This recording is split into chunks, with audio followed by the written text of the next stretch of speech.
The gleaming hull of the Stellar Express 247 reflected the morning sunlight as passengers lined up at Gate 12 of the New York Space Terminal.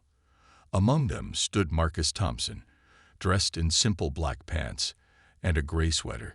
Despite being worth more than the entire space terminal itself, he carried only a small travel bag and wore a peaceful expression on his face. At age 42, Marcus had built the world's most successful quantum computing empire from nothing. His company, Thomson Quantum, had revolutionized space travel calculations and made interplanetary journeys as common as cross-country flights once were. Yet today, he chose to fly standard class on a commercial vessel to Mars. Next, called the gate attendant, barely glancing up as Marcus handed over his boarding pass. The small neural interface port visible behind his right ear gleamed slightly under the terminal lights.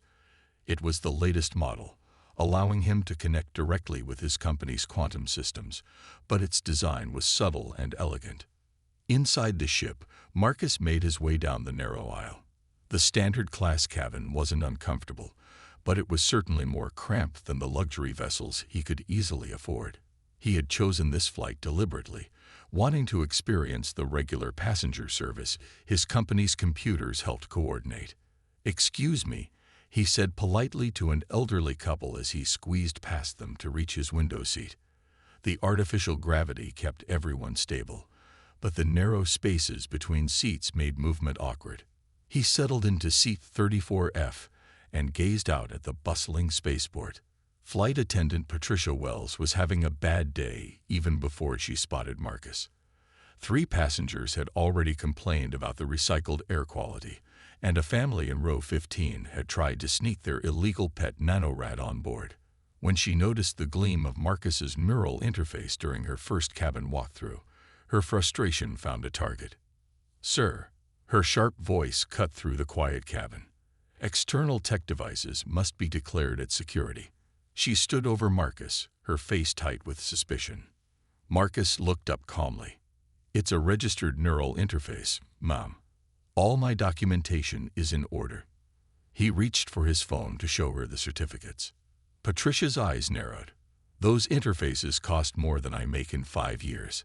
How did someone like you get one?" The prejudice in her voice was clear, making several nearby passengers shift uncomfortably in their seats. "I understand your concern," Marcus replied evenly, "but I can assure you this is legitimate. My name is Marcus Thompson, and I—" "Oh, right," Patricia interrupted with a harsh laugh. "And I'm the Queen of Mars. These fake IDs are getting better every day, aren't they?" Her voice grew louder, drawing more attention. Marcus maintained his composure. "If you check your passenger manifest, you'll see. I've dealt with enough tech smugglers to know the signs." Patricia cut him off again. She reached out suddenly, her fingers moving toward his neural interface. "This needs to be confiscated." A young woman in the next row gasped and pulled out her phone, starting to record. Others watched in stunned silence as the scene unfolded. "Please don't touch me," Marcus said firmly, leaning away from her reaching hand.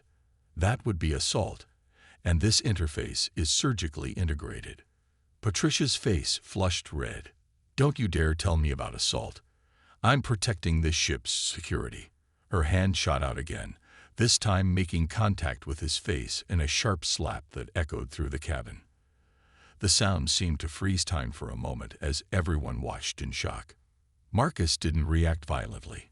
He simply touched his cheek where a red mark was forming and looked at Patricia with calm, steady eyes.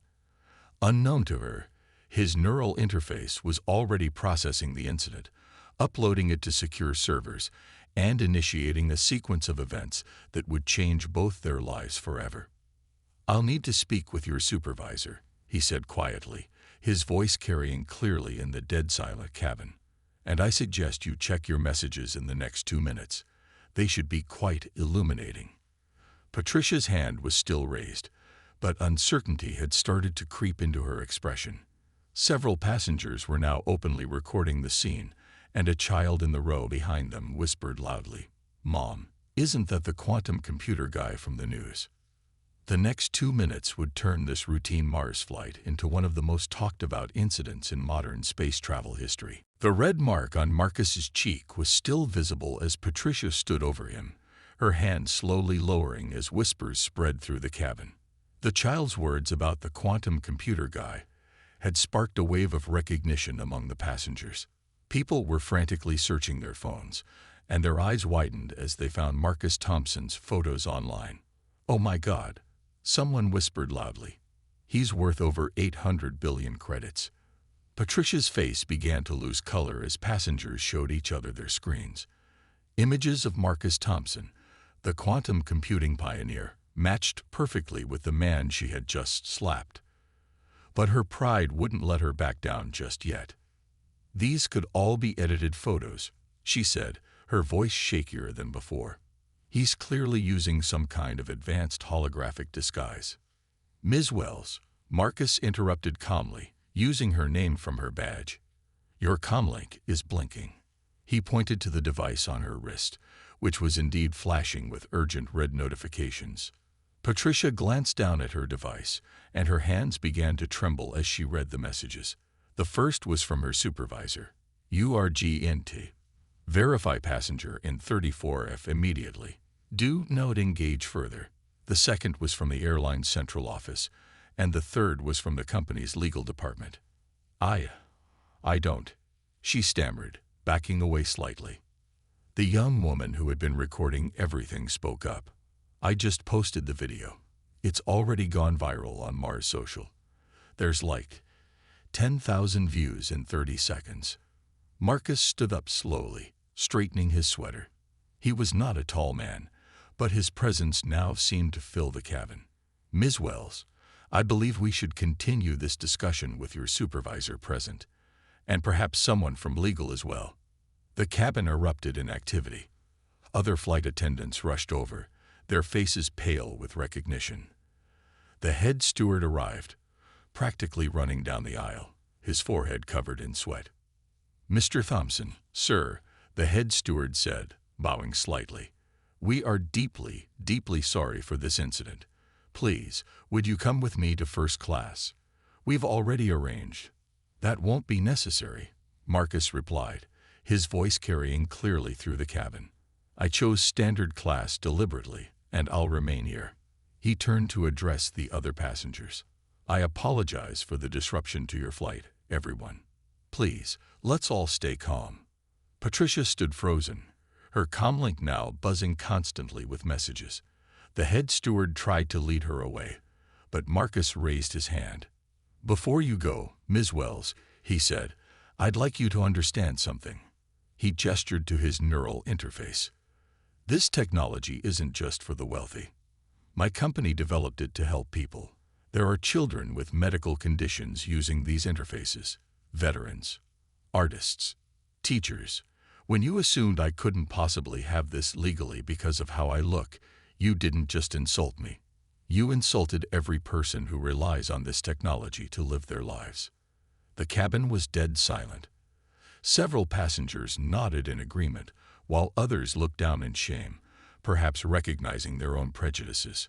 "Your supervisor is waiting at the front of the cabin," Marcus continued. "But know this, what happens next won't just be about punishment. It will be about change." As Patricia was led away, her face now streaked with tears of shame and fear, the other passengers watched Marcus with a mixture of awe and respect. He sat back down quietly, touched his neural interface briefly, and looked out the window. Through the transparent panel, the Earth hung beautiful and blue in space. Marcus's quantum computers were already at work, executing a series of completely legal but devastating financial maneuvers. In less than an hour, the airline's stock would begin to plummet. But unlike typical revenge stories, this was just the beginning of something much bigger.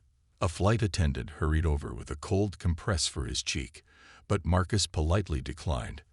The mark would fade, but its impact would reshape the future of space travel. As the engines hummed to life, and the ship prepared for departure, Marcus Thompson began drafting a message in his mind, using his neural interface. Its recipient, the board of directors of every major airline in the solar system. The real story was just beginning. The Stellar Express 247 was still connected to the spaceport's data networks when Marcus's plan began unfolding. In the front of the cabin, Patricia sat in the crew area, staring at her comlink in horror as notification after notification flooded her screen. First came the messages from her family.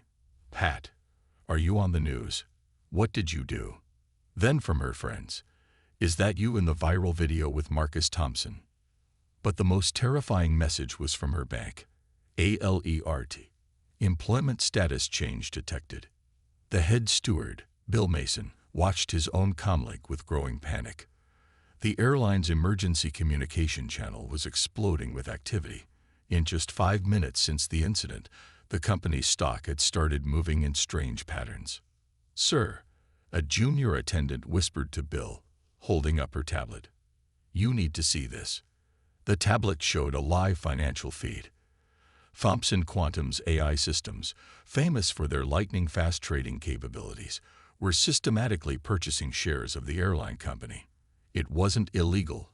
Every transaction was perfectly legitimate. But the scale was staggering.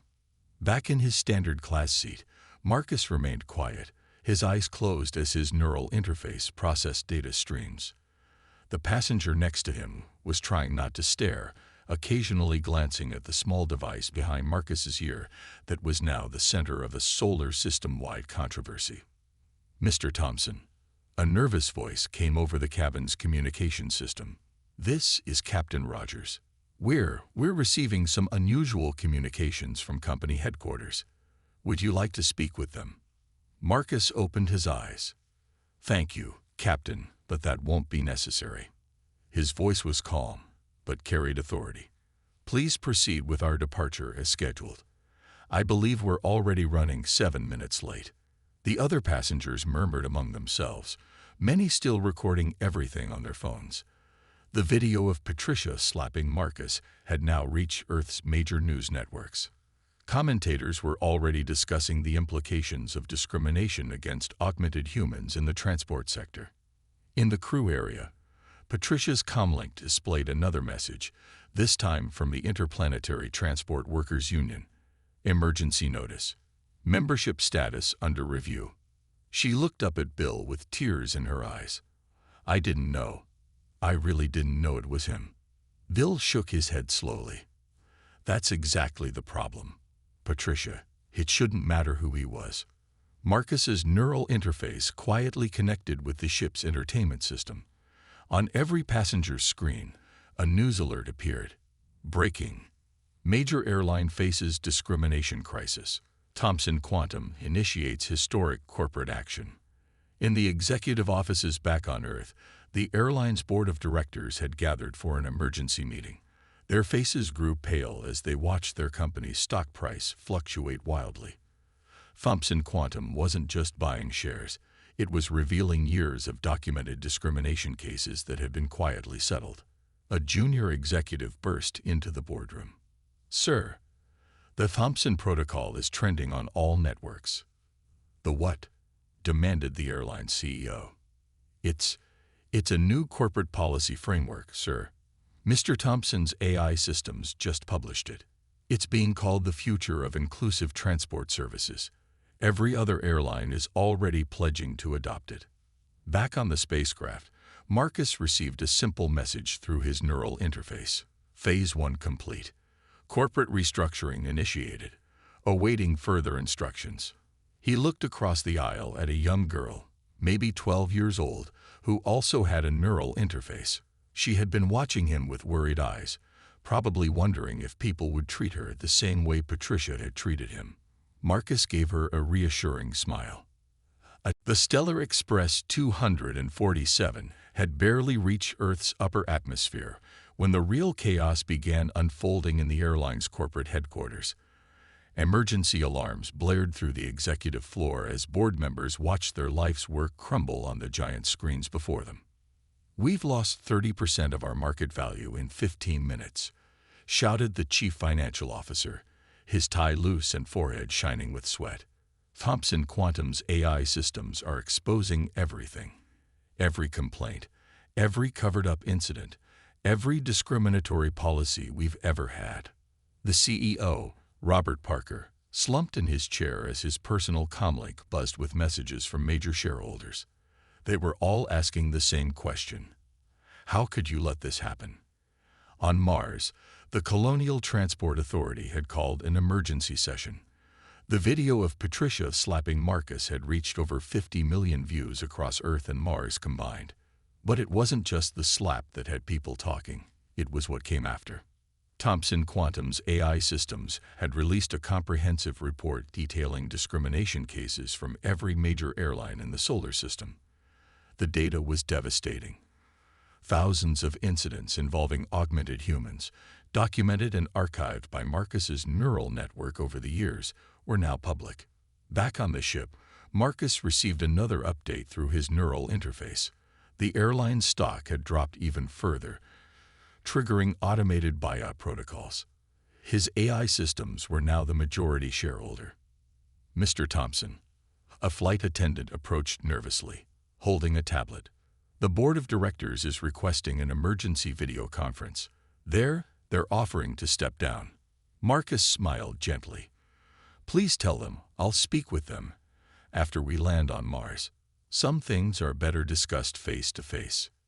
In the crew area, Patricia watched her own story become a trending topic. Social media was flooded with similar stories from other augmented humans who had faced discrimination. But among the angry comments, there was something unexpected. Stories of hope and change. A news alert flashed across everyone's screens. Breaking. Major airlines unite under Thomson Protocol. Industry-wide reform begins. The Thomson Protocol wasn't just about punishment. It was a complete restructuring of how transport companies treated augmented humans and other minorities. Every airline that adopted it would undergo mandatory staff training, policy revisions, and regular audits. In the corporate headquarters, the board members received a message that made them freeze. Attention! Thomson Quantum is now the majority shareholder. Emergency board meeting scheduled for arrival on Mars. Agenda: complete corporate restructuring. The ship's entertainment screen switched to a live news broadcast. In an unprecedented move, Thomson Quantum has acquired controlling interest in Stellar Airlines through completely legal market operations. Sources say this is part of a larger plan to transform the transport industry. The company's stock has hit an all-time low, but analysts suggest this might be the beginning of a revolutionary change in space travel. Marcus stood up and walked to the crew area where Patricia sat, still shell-shocked from the events unfolding around her. The other passengers watched in silence. "Ms. Wells," he said quietly, "would you like to know why I chose this flight?" Patricia looked up, her eyes red from crying. "Why?" "Because change has to start somewhere. Your actions today weren't just about me. They represented a systemic problem that needed to be addressed." He handed her a tablet. "This is your choice now. You can be part of the problem, or you can help us create the solution." On the tablet was a job offer. Position: Chief Diversity Training Coordinator, Thomson Protocol Implementation Team. The news screens updated again. Thomson Quantum announces new training program.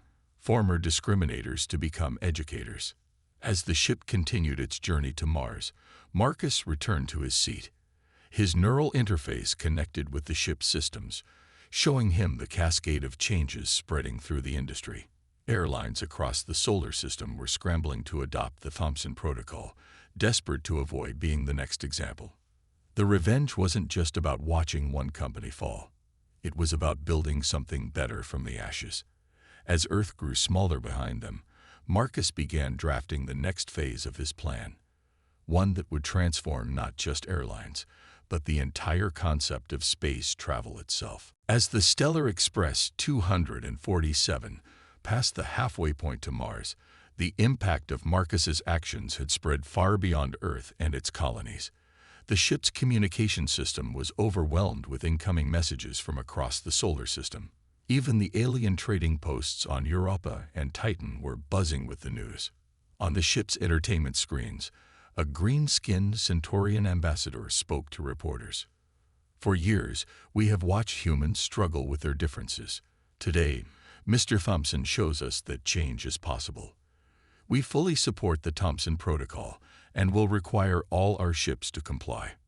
Marcus sat quietly in his seat, reviewing the latest data through his neural interface.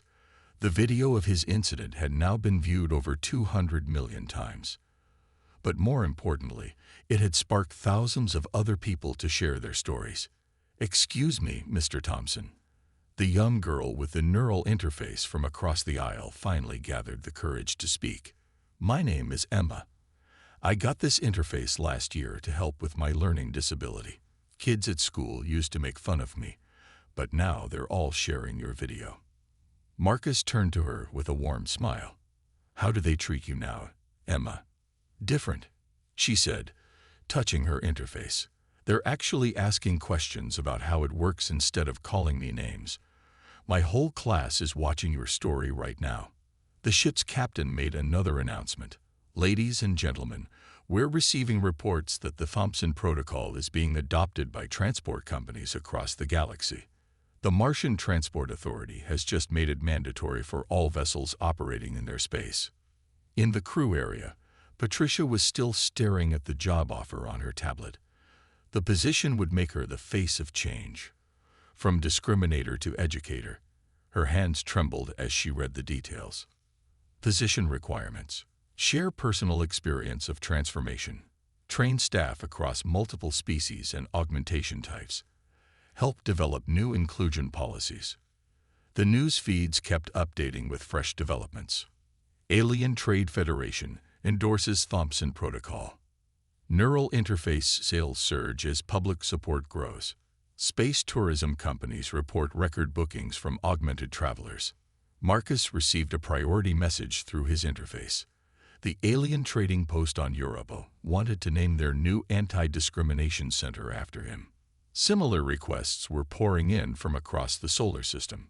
A group of Martian students had started a movement. Interface Pride Day. Thousands of augmented humans were now openly showing their interfaces instead of hiding them. The hashtag #ShowYourTech was trending across all networks. The ship's doctor, an older man with visible cybernetic arms, approached Marcus's seat. "Sir, what you've done today. I've had these arms for 20 years. For the first time, I'm seeing people celebrate their augmentations instead of hiding them." Back on Earth, schools were already updating their curricula to include the incident as a case study in corporate responsibility and social change. The Thompson Protocol wasn't just changing companies, it was changing minds. Marcus stood up and addressed the cabin. "When I boarded this flight, I wasn't looking for revenge. I was looking for a moment that could spark real change. Every one of you recording and sharing what happened today is part of that change." He walked to the crew area again, where Patricia sat with the tablet. "Have you made your decision, Ms. Wells?" Patricia looked up, her face showing a mix of shame and hope. "Why would you want me? After what I did?" "Because," Marcus said, "the best teachers are those who have learned from their mistakes. Your story, combined with your transformation, will be more powerful than any policy we could write." The ship's screens lit up with another update. Voray King. First alien-owned transport company adopts Thompson Protocol. Gateway to interstellar implementation. As they approached Mars orbit, Marcus received one final message through his interface. The United Earth government wanted to make the Thompson Protocol part of their constitution. His small act of corporate revenge had evolved into something far greater, a movement that would reshape human society and beyond. Emma, the young girl with the interface, was now proudly showing it to other passengers, explaining how it helped her learn. The change was already visible, spreading person by person, ship by ship, world by world. The revenge that started with a slap was transforming into a revolution of acceptance. Patricia Wells sat in the Mars Colonial Training Center, her hands folded in her lap, watching as hundreds of transport workers filled the massive auditorium.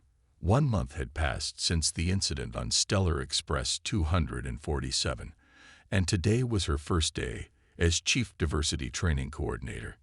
"You can do this," Marcus said, standing beside her backstage. He had personally come to support her first presentation. "Your story is powerful because it's real." Patricia touched the neural interface recently installed behind her own ear, part of her training to understand the technology she had once feared. The small device helped her connect with training materials and better understand the experiences of augmented humans. "Ladies, gentlemen, and beings of all origins," the center's director announced, "please welcome Patricia Wells, who will share her story of transformation."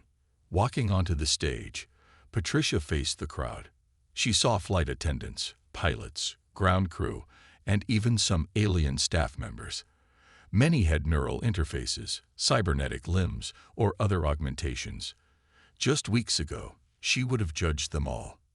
"My name is Patricia Wells," she began, her voice shaky but growing stronger.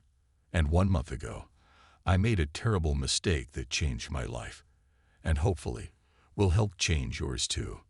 The massive screen behind her played the infamous video. Patricia didn't flinch this time.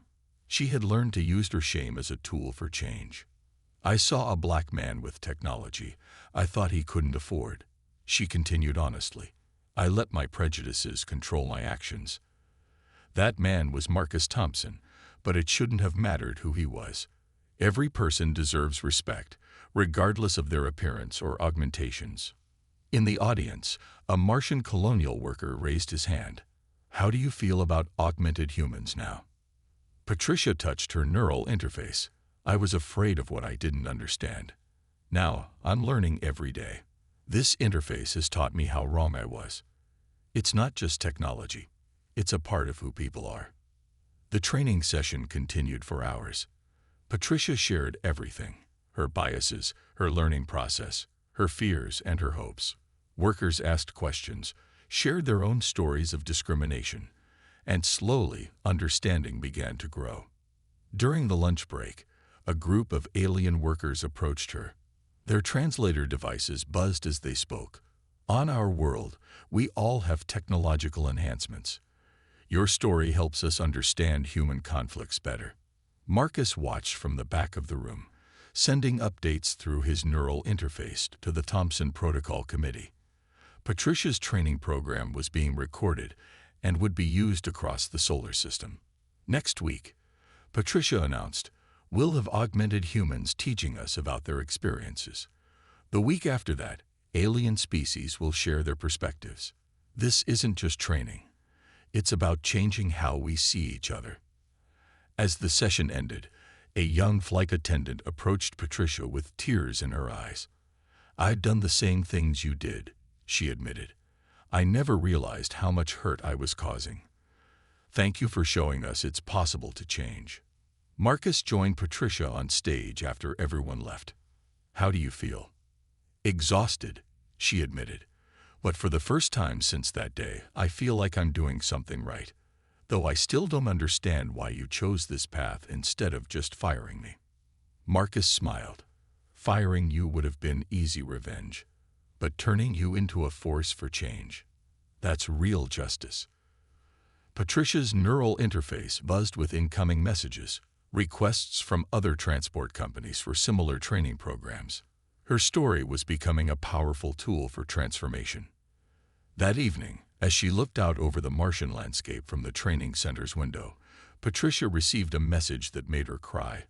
Her old union had requested her to lead their diversity initiative. "Ready for tomorrow?" Marcus asked, preparing to leave. "We have the interplanetary cargo crews coming in." Patricia nodded, touching her interface again. "Ready. You know, a month ago, I thought you were taking revenge by giving me this job. Now I realize you were giving me a chance to fix what I helped break." "The best revenge," Marcus replied with a smile, "is watching those who once discriminated become the strongest advocates for change." Outside, transport ships of all kinds landed and took off, carrying beings of every description. Each one represented a new opportunity for Patricia to help make things right. 3 months after the infamous slap, Marcus Thompson stood in the massive hangar of New Horizons Spaceways, the transport company he had built from the assets of his corporate takeover. The sleek silver spacecraft before him represented everything the Thompson Protocol stood for. "Welcome to the future of inclusive space travel," Marcus announced to the gathered crowd of reporters, investors, and transport officials. The ship behind him, the Unity 1, gleamed under the hangar lights. "Our ships are designed for everyone," he continued, leading the tour. "Universal access isn't just a policy, it's built into every part of our vessels." Inside Unity 1, the differences were immediately apparent. The seats adapted automatically to different body types, including alien physiologies. Neural interface ports were built into every seat, allowing augmented passengers to connect directly with the ship's entertainment and communication systems. A group of Centaurian tourists tested the seats, their tentacles easily fitting into the adaptable spaces. "This is the first human ship designed with us in mind," their translator device announced. In the cockpit, the pilot, a woman with advanced cybernetic eyes, demonstrated the new control systems. "I was rejected by 5 airlines because of my augmentations," she explained. "New Horizons not only hired me, they made my augmentations an asset." Marcus's neural interface buzzed with incoming data. New Horizons' stock price had tripled since its launch. More importantly, their hiring practices were setting new standards across the industry. "Our crew is as diverse as our passengers," Marcus explained to the reporters. "Humans, augmented humans, and alien species working together. We don't just accept differences, we celebrate them." The ship's medical bay showcased another innovation. The doctor, an artificial intelligence housed in a mobile unit, could treat any species or augmentation type. "Healthcare shouldn't be limited by biology," the AI doctor explained. "It's voice warm and natural." In the main cabin, Emma, the young girl from the original flight, was giving a presentation. Now a junior ambassador for New Horizons, she showed other children how her neural interface helped her learn. "Being different isn't wrong," she told them. "It's what makes us special." Patricia Wells, watching from the side, smiled at how far things had come. Her training program had become the industry standard, and she now headed New Horizons' entire diversity department. "Mr. Thompson," a reporter called out, "your competitors say these modifications are too expensive. How do you respond?" Marcus gestured around the cabin. "Look at our booking numbers. Full ships, happy passengers, and crew retention rates at 98%. Inclusion isn't an expense, it's an investment." The ship's communication system suddenly lit up with an incoming message. The Martian Transport Authority was on the line, announcing that New Horizons had been selected as the primary carrier for the new Mars-Europa route. "This isn't just about business," Marcus addressed the crowd again. "Every person who boards our ships sends a message. The future of space travel belongs to everyone." In the cargo hold, specially designed containers could accommodate any type of goods, including sensitive materials required by different species. "No more separate ships for different cargo types," the loadmaster explained. "We unite everything in one journey." The tour ended in the ship's observation lounge, where the walls could adjust their transparency for different visual sensitivities. A group of light-sensitive Europan traders watched comfortably as Earth rose over the horizon. 3 months ago, a single incident showed us how far we had to go, Marcus said, concluding the presentation. "Today, New Horizons shows us how far we can reach when we embrace our differences." Patricia stepped forward, her neural interface glowing softly. "As someone who once feared what was different, I can tell you that this ship represents more than transport. It represents transformation." The reporters rushed to capture the moment. Marcus Thompson and Patricia Wells, standing together in the ship that their confrontation had inspired. Outside the hangar, a long line of passengers waited for Unity 1's maiden voyage. Humans with various augmentations stood alongside alien tourists, all holding tickets for a journey that represented more than just space travel. Marcus's neural interface connected with the ship's systems one last time, confirming everything was ready. "Unity 1. He announced, "Prepare for boarding. The future of inclusive space travel begins now." As the first passengers began boarding, Marcus smiled. This was the real revenge. Not destruction, but creation. Not punishment, but progress. 6 months after the slap that changed the space transport industry, representatives from every major spacefaring nation and alien species gathered at the Mars Colonial Conference Center. The occasion: the official signing of the Thompson Protocol into interplanetary law. Marcus sat in the front row, watching as Patricia delivered the opening speech. She had come a long way from being the flight attendant who discriminated against him. Now she was addressing the most powerful beings in the solar system. The Thompson Protocol isn't just a set of rules, Patricia explained, her neural interface projecting supporting data onto the large screens behind her. It's a promise that no traveler will ever face discrimination because of who they are or what technology they use to improve their lives. The document displayed on screens throughout the conference center was impressive in its scope. Article 1. All transport services must accommodate all sentient beings regardless of origin, augmentation, or appearance. Article 2. Staff training on diversity and inclusion is mandatory and must be renewed yearly. Article 3. Every ship must have universal access features for all known species and augmentation types. Article 4. Discrimination incidents must be reported and addressed within 24 hours. Implementation has already begun, announced the head of the Interplanetary Transport Authority. Every ship in the solar system will be required to meet these standards within 1 year. Marcus's neural interface buzzed with incoming data. The economic impact predictions were stunning: increased trade between species, improved diplomatic relations, and a boom in space tourism from previously underserved groups. A European trade minister floated forward, their crystalline body catching the light. On behalf of the Non-Human Alliance, we pledge our full support. The Thompson Protocol will be standard on all our vessels as well. In the audience, Emma sat with a group of school children from different planets. They were part of the new Future Explorers program, created to teach young people about inclusive space travel. Each child wore a badge that read different together. "Mr. Thompson," a reporter called out, "did you ever imagine your experience would lead to this?" Marcus stood to answer. "What happened to me that day happens to countless others who don't have my resources to respond. This protocol ensures that everyone has protection, not just those with power." The ceremony continued as representatives came forward to sign.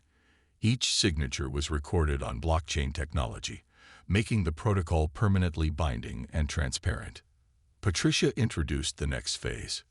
"Today, we're also launching the Universal Design Initiative. Every new ship built in the solar system will follow these inclusive design principles from the start." The screens showed examples: cabins that automatically adjusted to any atmospheric needs, translation systems built into every surface, medical bays equipped to handle any biology or technological enhancement. A group of veteran pilots, all with various augmentations, demonstrated the new standardized cockpit designs. No more special permits or exemptions needed. They explained, "If you can fly, you can fly. Period." The Martian governor rose to speak next. "The Thompson Protocol will be taught in all our schools. Future generations will learn about the day discrimination began to end in space travel." Marcus watched as his neural interface compiled the reactions from across the solar system. Messages of support flooded in from every corner of known space. The protocol was already being adapted for use in other industries: housing, education, employment. Near the end of the ceremony, Patricia invited Emma to the stage. The young girl had become a symbol of the next generation, confident, proud of her neural interface, and ready to explore a more inclusive universe. "6 months ago, I was afraid to show my interface," Emma told the crowd. "Now I know it's just part of who I am, like having brown eyes or being tall. The Thompson Protocol means no one has to hide anymore." As the ceremony concluded, Marcus and Patricia stood together, watching the representatives file out. Each carried a copy of the protocol that would transform their worlds. "You know," Patricia said quietly, That slap was the biggest mistake of my life. But what came from it might be the most important thing I'll ever be part of. Marcus nodded. The best reforms come from understanding our mistakes and working to fix them, not just for ourselves, but for everyone who comes after us. Outside the conference center, ships of all designs and origins filled the Martian sky, each one now bound by the same promise of equality and respect for all travelers among the stars.